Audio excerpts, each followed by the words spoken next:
കോൺഗ്രസ് പാർട്ടിയുടെ നയം പ്രതിപക്ഷ നേതാവ് പറഞ്ഞിട്ടുണ്ട്. ഇതിനെക്കുറിച്ച് കേന്ദ്ര ഏജൻസികൾ ഹൈക്കോർട്ടിന്റെ മേൽനോട്ടത്തിൽ അന്വേഷിക്കാം.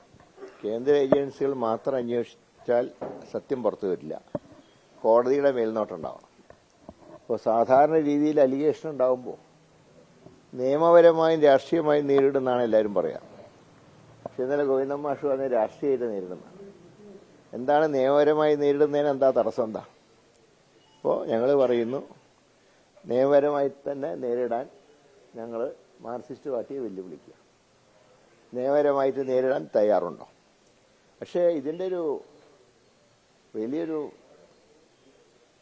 ദുരന്തം എന്ന് പറയുന്നത്, ഞാൻ സൂചിപ്പിച്ച അന്തർധാര ഏതാണ്ട് വ്യക്തമായിക്കഴിഞ്ഞു.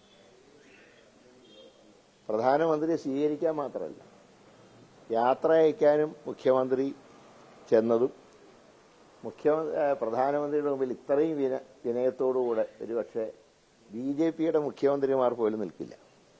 അത്രയും അതിവിനയം. അതുപോലെ തന്നെ കൊച്ചിയിലെ പ്രസംഗത്തിൽ കേന്ദ്രത്തിനെ കുറിച്ച് ഒരു പരാതിയില്ല.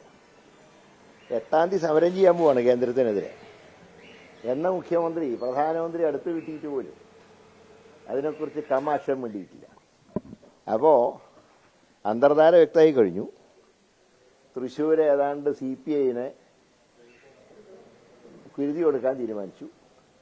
ഇനി ബാക്കി ഘടകകക്ഷിനെ അവിടെ കുരുതി കൊടുക്കുന്നുള്ളത് ഇലക്ഷനിൽ കാണാം. പക്ഷെ ഒരു കാര്യം മുഖ്യമന്ത്രി മനസ്സിലാക്കണം, 77-ൽ ഇതേ ശക്തികളുമായിട്ട് മാർക്സിസ്റ്റ് പാർട്ടി ബന്ധമുണ്ടാക്കി.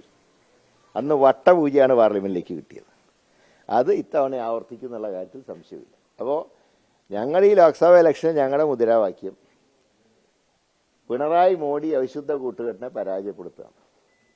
ഏതായാലും ആ അന്തർധാരയാണ് എയർപോർട്ടിലും മറ്റും കാണാൻ കഴിഞ്ഞു. ഇത്രയും അനുസരണയുള്ളൊരു കുട്ടിയായിട്ട് മുഖ്യമന്ത്രിനെ ആദ്യമായിട്ട് കാണാം.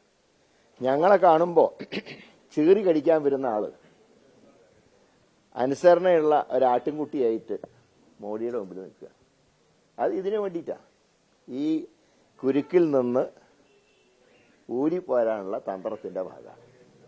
അതേതായാലും നടക്കില്ല, ഞങ്ങൾ തുറന്നു കാണിക്കും. അതുകൊണ്ട് ഞങ്ങൾ പറയുന്നു, തീർച്ചയായിട്ടും അന്വേഷണം നടത്തണം. കോടതിയുടെ മേൽനോട്ടത്തിൽ അന്വേഷിക്കും. ഇപ്പോൾ പല കേസുകളും അനക്കവുമില്ല. ലാവലിനെ ഏതാണ്ട് പോയി. കരുവണ്ണൂരിനെ കുറിച്ച് ഒന്നും കേൾക്കാനില്ല. ഇപ്പോൾ ഇത് വിരട്ടി കാര്യം നേടുക. മറ്റ് സ്റ്റേറ്റുകൾ കോൺഗ്രസ് ഭരിക്കുന്ന അല്ലെങ്കിൽ BJP ഇതര ഗവൺമെന്റുകൾ ഭരിക്കുന്ന സ്ഥലത്ത് ഡയറക്റ്റ് ആക്ഷൻ